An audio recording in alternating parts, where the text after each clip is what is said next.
Salam, Xəbərmi YouTube kanalının daimi izləyiciləri. Hər birinizi salamlayıram. Kanala abunə olub, videoları bəyənməyi unutmayın.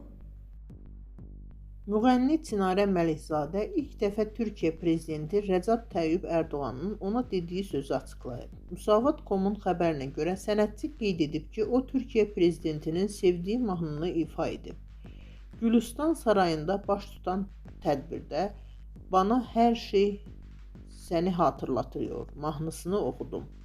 O mahnı Rəcəb Tayyib Ərdoğanın sevdiyi mahnıdır. Mahnını ifa etdikdən sonra Türkiyə prezidenti yaxınlaşdı və dedi ki, sevdiyim mahnını oxudum.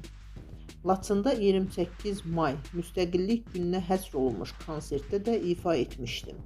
Onda da demişdi ki, sevdiyi mahnıdır.